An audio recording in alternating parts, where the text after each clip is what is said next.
সুপ্রিয় শিক্ষার্থী, আসসালামু আলাইকুম। আমি মোহাম্মদ শাহ আলম, প্রভাষক, রহনপুর মহিলা কলেজ, তথ্য ও যোগাযোগ প্রযুক্তি বিভাগ। বিগত অনলাইন ক্লাসের ধারাবাহিকতায় আজকে আবারও তোমাদের সামনে সংখ্যা পদ্ধতি নিয়ে আলোচনা করব। আজকে আমরা সংখ্যা পদ্ধতির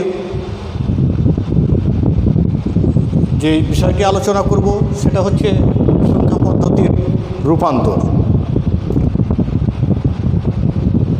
এই সংখ্যা পদ্ধতির রূপান্তরে প্রথমেই আমরা দশমিক থেকে বাইনারিতে রূপান্তর করতে চাই।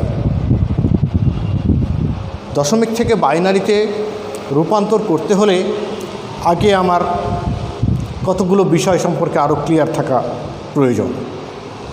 অর্থাৎ আমরা জানি যে বাইনারির বেজ 2, দশমিকের বেজ বা ভিত্তি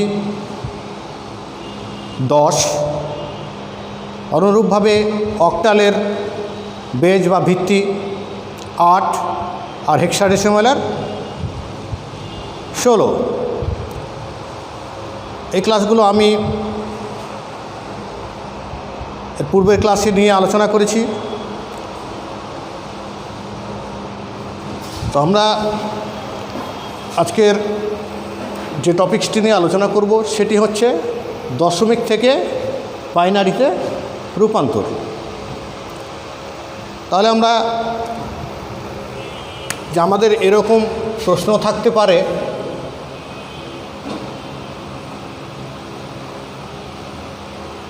$52 একটি সংখ্যা, আমরা ব্র্যাকেটের বাইরে 10 লিখলাম। অর্থাৎ আমাদের ব্র্যাকেটের বাইরে এই যে 10 লিখলাম, এই 10 দ্বারা আমরা কি বুঝব? যে এটি একটি দশমিক সংখ্যা। তাহলে দশমিককে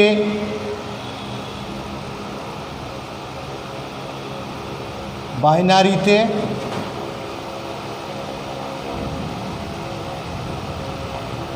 রূপান্তর করো। আমাদের এরকম প্রশ্ন থাকতে পারে। সেক্ষেত্রে আমরা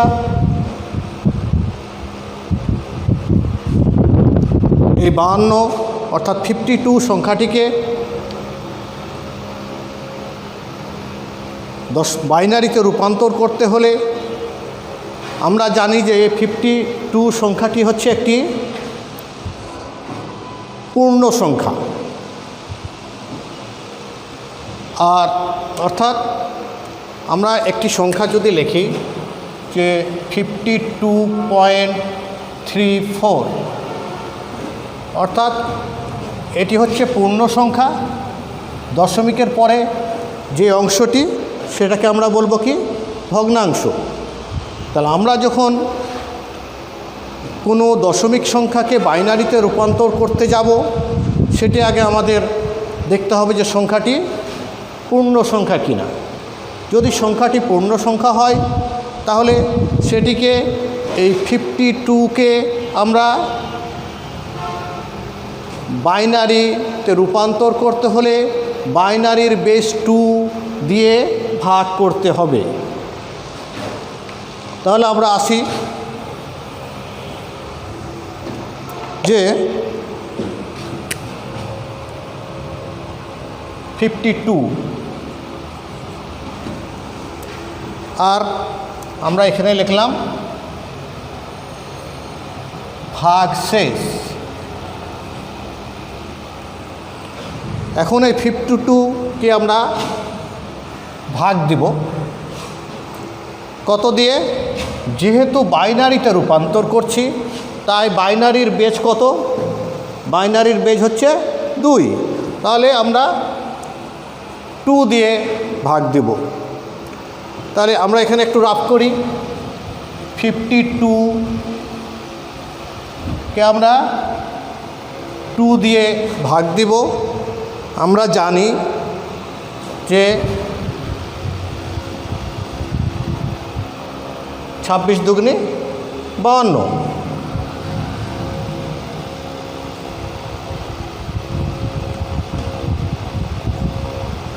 ছাব্বিশ দুগুণে 52। তাহলে আমরা 52 থেকে 52 বিয়োগ দিলে কত থাকে?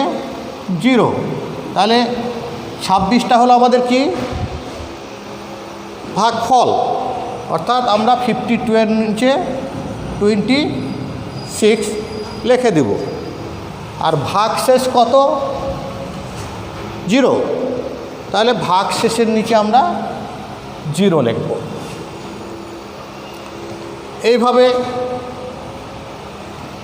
আবারও 2 দিয়ে ভাগ দিব। কতক্ষণ ভাগ দিব? যতক্ষণ পর্যন্ত ভাগফল 0 না আসে। তাহলে আবারও পুনরায় ভাগ করি। 26কে আমরা আবার 2 দিয়ে ভাগ দিব। তাহলে 13 দুগুণে 26, বিয়োগ দিলে 0। তাহলে ভাগফল কত পেলাম? 13। ভাগশেষ কত পেলাম? 0। যেহেতু এখনও ফলাফল 0-তে আসে নাই, তাহলে আমাদেরকে আবারও 2 দিয়ে ভাগ দিতে হবে। ভাগ দিলে কত আসে? আমরা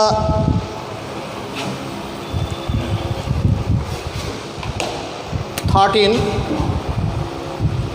2 দিয়ে ভাগ দিলে 6 দুগুণে 12, বিয়োগ দিলে কত থাকে? 1। তাহলে ফলাফলটা কত আমাদের? 6। আর অবশিষ্ট কত আছে? 1। তাহলে অবশিষ্ট কোথায় বসবে? অর্থাৎ ভাগশেষ কত আছে? 1। ভাগশেষের 1। আবারও পুনরায় 2 দিয়ে ভাগ দিতে হবে। তাহলে কত আসবে? অর্থাৎ 6কে যদি আমরা 2 দিয়ে ভাগ দেই, 3 আসবে, ভাগশেষ 0 আসবে। অর্থাৎ আমরা এখানে 3 পাচ্ছি আর ভাগশেষ 0। আবারও আমাদেরকে 2 দিয়ে ভাগ দিতে হবে। কতবার যাবে? অর্থাৎ 3কে আমরা 2 দিয়ে ভাগ দিব। কতবার যাবে? একবার যাবে। বিয়োগ করলে কত থাকবে? 1। অর্থাৎ আমাদের ভাগফল হচ্ছে 1 আর ভাগশেষ হচ্ছে 1। আবারও 2 দিয়ে ভাগ দিব, কারণ আমাদের শর্তই আছে যে ভাগফল যতক্ষণ 0 না হবে ততক্ষণ ভাগ চলতেই থাকবে। তাহলে আমরা এই 1কে কত দিয়ে ভাগ দিব? 2 দিয়ে। তাহলে আমরা যদি 0 দিয়ে ভাগ, ফলাফল 0, 2 0 0, বিয়োগ করলে 1। তাহলে এখানে ভাগফল কত হলো? 0, ভাগশেষ 1। তাহলে আমাদের ভাগফল হচ্ছে 0 আর ভাগশেষ 1। এখন আমাদের এই পর্যন্ত কাজ শেষ।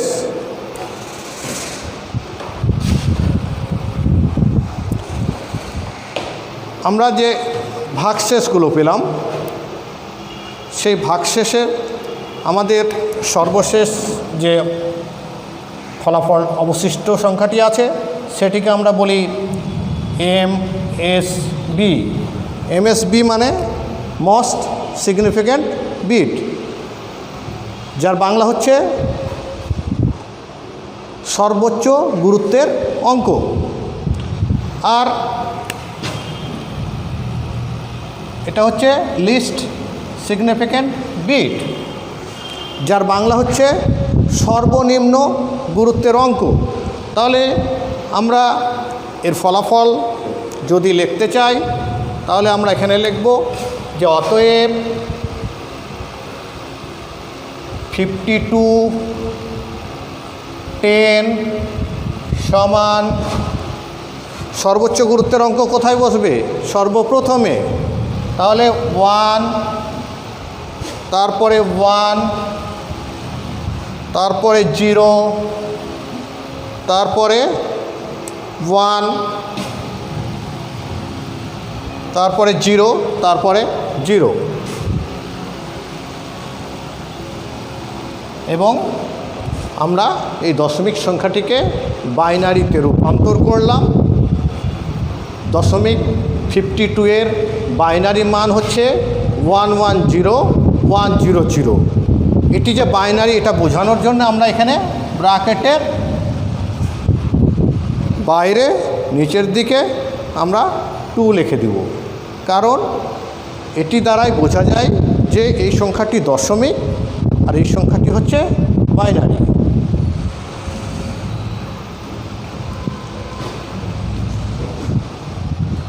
এখন আমরা এটি একটি পূর্ণ সংখ্যা নিয়ে আমরা আলোচনা করলাম। একটি পূর্ণ সংখ্যাকে যখন আমরা বাইনারিতে রূপান্তর করব তখন সেটি ভাগের মাধ্যমে আমরা এই কার্যক্রমটি শেষ করব। আমি আবার পুনরায় এই বিষয়টা আবার পরিষ্কার করার জন্য আবারও রিপিট করছি যে আমরা 52 এটি একটি দশমিক সংখ্যা, একে আমরা বাইনারিতে রূপান্তর করতে চাই। সেই জন্য আমাদেরকে 52 সংখ্যাটিকে বাইনারিতে রূপান্তর করতে চাই, তাই বাইনারির বেজ হচ্ছে 2, তাই 2 দ্বারা আমাদেরকে ভাগ দিতে হবে এবং এই সংখ্যাটিকে ক্রমান্বয়ে ভাগ দিয়ে যেতে হবে যতক্ষণ পর্যন্ত আমাদের ভাগফল 0 না আসে। এবং যদি কোনো ভাগশেষ থেকে যায় তাহলে আমরা, যদি ভাগশেষ না থাকে তাহলে 0 হবে, আর ভাগশেষ যদি থাকে তাহলে বাইনারি ক্ষেত্রে হয় 0 হবে, না হলে 1 হবে। তো আমি তোমাদেরকে বললাম যে সর্বনিচেরটাকে আমরা কি বলি? মোস্ট সিগনিফিক্যান্ট বিট, অর্থাৎ সর্বোচ্চ গুরুত্বের অঙ্ক। আমরা যখন এটিকে লিখব তখন নিচ থেকে উপরের দিকে যাব, অর্থাৎ মোস্ট সিগনিফিক্যান্ট বিট থেকে লিস্ট সিগনিফিক্যান্ট বিটের দিকে আমরা যাব এবং সেইভাবে সাজিয়ে এখানে লেখা হয়েছে। অর্থাৎ আমাদের এই 52 এর বাইনারিটা হচ্ছে 110100। এক্ষেত্রে আমরা আরেকটি সমস্যার সমাধান করি।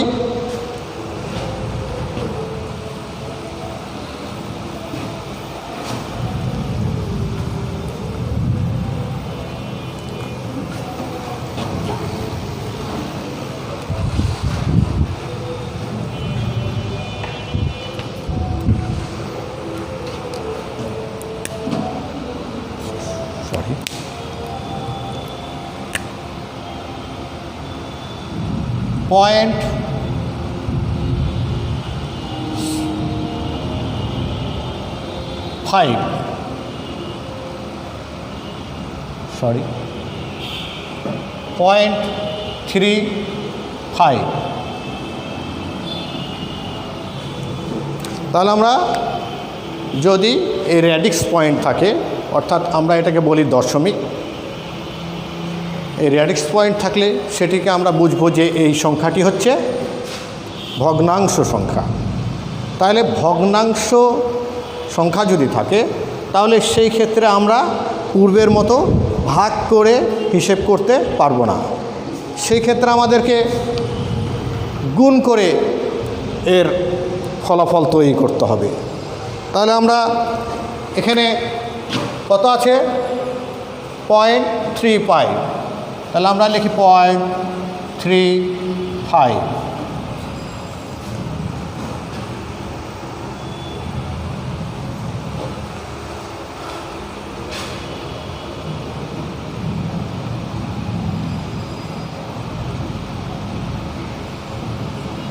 পূর্ণাংশ, অর্থাৎ আমরা 0.35কে, এটা একটি দশমিক সংখ্যা, এটিকে আমরা বাইনারিতে রূপান্তর করব তাহলে বাইনারির বেস দিয়ে সেটাকে, বাইনারির বেস কত আমরা জানি যে বাইনারির বেস হচ্ছে 2, তাহলে আমরা 2 দিয়ে গুণ দেব।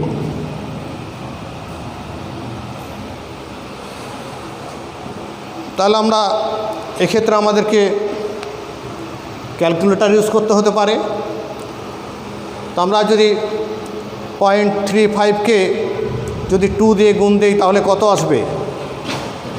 0.7 বা 70। তাহলে পূর্ণাংশের ক্ষেত্রে আমরা কি লিখব?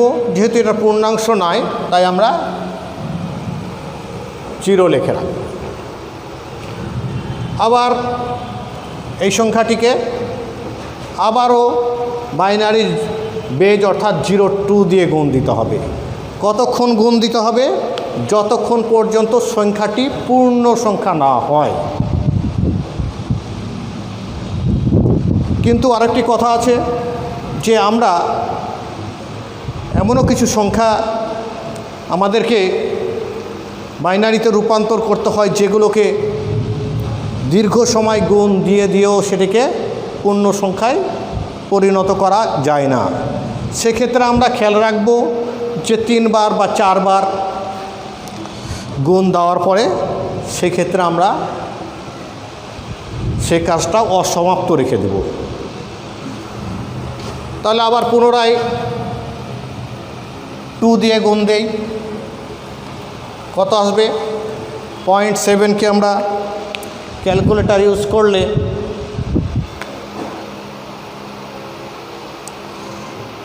0.7 into 2 equal to 1.4। তাহলে আমরা পূর্ণ সংখ্যার 1 পূর্ণ সংখ্যার ঘরে লিখব আর 0.4 আমরা জানি 0.4 মানে 40। আবার আমরা এটিকে 2 দিয়ে গুণ দেব। এক্ষেত্রে তোমরা সবাই যে ভুলটি করে থাকো, কি করো? তোমরা যে ভুলটি করে থাকো সেটা হচ্ছে 1.4 into 2 এই কাজটি করো। কিন্তু নিয়ম হচ্ছে যে এটি নয়, কি করতে হবে? শুধু ভগ্নাংশকে গুণ দিতে হবে, পূর্ণ সংখ্যাকে নয়। তাহলে ভগ্নাংশটা আমাদের কি আছে? 0.4 into 2 এটিকে গুণ দিতে হবে। তোমরা আবারও মনে রাখো যে পূর্ণ সংখ্যা সহ ভগ্নাংশকে গুণ নয়, শুধুমাত্র ভগ্নাংশকে গুণ করে আমরা নিচের স্টেপে নিয়ে যাব। তাহলে এখানে আমরা 0.4কে 0.4 into 2 ইকুয়াল টু কত হয়? 0.8। তাহলে আমরা পূর্ণ সংখ্যা 0 আর 0.8 আমরা স্বাভাবিকভাবেই বুঝতে পারছি যে এই সংখ্যাটি আমরা যদি বাইনারিতে রূপান্তর করি এই গুণের কার্যক্রমটি চলতেই থাকবে। তাহলে আমরা কি করব? সেখানে 3 বার বা 4 বার গুণ দেওয়ার পরে সেই কাজটি অসমাপ্ত রাখব। তাহলে আবারও এটিকে 2 দিয়ে গুণ দেই, কত আসবে? আবারও ক্যালকুলেটরে 0.8 into 2 সমান হচ্ছে 1.6। তাহলে আবার আমরা লিখব পূর্ণ সংখ্যা 1 আর 0.6। তাহলে আবারও যদি গুণ করতে চাই দেখা যাবে যে আবারও ভগ্নাংশ অংশ আছে, অর্থাৎ কোনো সময়ের জন্য এটি পূর্ণ সংখ্যা হবে না। তাহলে এই ক্ষেত্রে আমাদেরকে কি করতে হবে? এই ক্ষেত্রে আমাদেরকে এইভাবে কাজটাকে অসমাপ্ত রাখতে হবে। এবং ফলাফলের ক্ষেত্রে আমরা লিখব, আমি ডান পাশে ফলাফলটা নিয়ে যাচ্ছি। তাহলে আমাদের যে ফলাফল হচ্ছে, অতএব যে আমরা 0.35 এটি একটি দশমিক সংখ্যা ছিল, সেটিকে আমরা বাইনারিতে রূপান্তর করেছি। সেক্ষেত্রে আমরা ফলাফলটা লেখার সময় আমরা পূর্ণ সংখ্যার ক্ষেত্রে বলেছিলাম যে নিচে মোস্ট সিগনিফিক্যান্ট বিট আর উপরে থাকবে লিস্ট সিগনিফিক্যান্ট বিট। ভগ্নাংশর ক্ষেত্রে আমরা দেখি যে ভগ্নাংশর ক্ষেত্রে উপরে হচ্ছে মোস্ট সিগনিফিক্যান্ট বিট আর নিচে হচ্ছে লিস্ট সিগনিফিক্যান্ট বিট। স্বাভাবিকভাবে আমাদেরকে যখন ফলাফলটা লিখব তখন উপর থেকে শুরু করে আমরা নিচের দিকে যাব। তাহলে যেহেতু এটি ভগ্নাংশ, তাই প্রথমেই আমরা দশমিক দিলাম। তারপরে প্রথম মোস্ট সিগনিফিক্যান্ট বিট কোনটা? প্রথমটা, অর্থাৎ 0। তারপরে 1, তারপরে 0, তারপরে 1,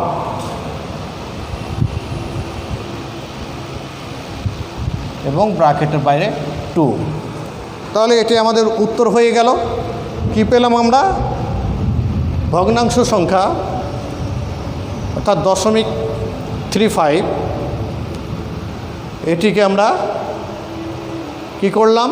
বাইনারিতে রূপান্তর করার জন্য বাইনারির বেস দ্বারা গুণ দিলাম এবং সেটি আমরা যে ফলাফলটা পেলাম তার পূর্ণ সংখ্যা যদি না থাকে সেক্ষেত্রে আমরা 0 লিখে আসব, আর যদি পূর্ণ সংখ্যা থাকে তাহলে সে পূর্ণ সংখ্যাটি লিখব।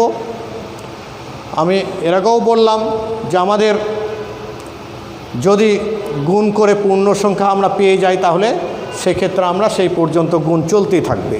আর যদি আমরা পূর্ণ সংখ্যা না পাই, আমরা দেখো এখানে যে পূর্ণ সংখ্যা পাইনি, অর্থাৎ আমরা শেষে কী পেয়েছি? 1.60।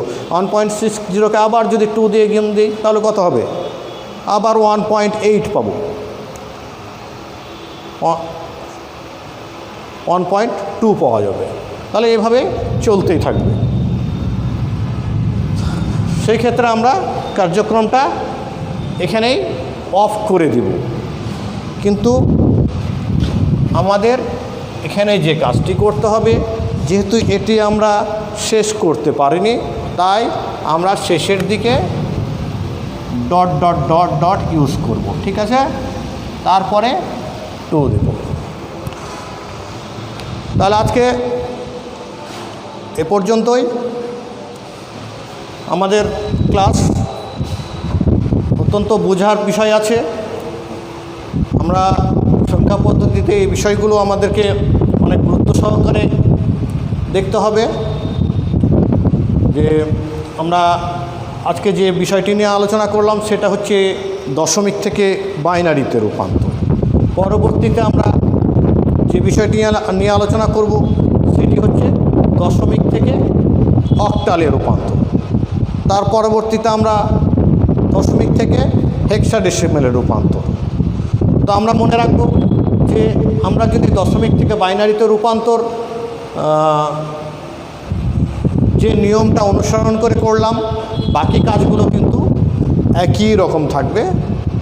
শুধুমাত্র আমাদের বাইনারিতে রূপান্তর করছি বলে সেখানে 2 ব্যবহার করেছি, 2 ব্যবহার করেছি, অর্থাৎ বাইনারির বেস 2। অক্টালে যখন রূপান্তর করতে যাব তখন দেখবা যে অক্টালের বেজ 8, সেক্ষেত্রে আমরা 8 ব্যবহার করব। হেক্সাডেসিমেলে রূপান্তর করার সময় আমরা হেক্সাডেসিমেলের বেজ হচ্ছে 16, সেক্ষেত্রে আমরা সেখানে 16 ব্যবহার করছি। তাহলে আমরা আজকে আমাদের ক্লাস এ পর্যন্তই। ভালো থেকো, সুস্থ থেকো, খোদা হাফেজ।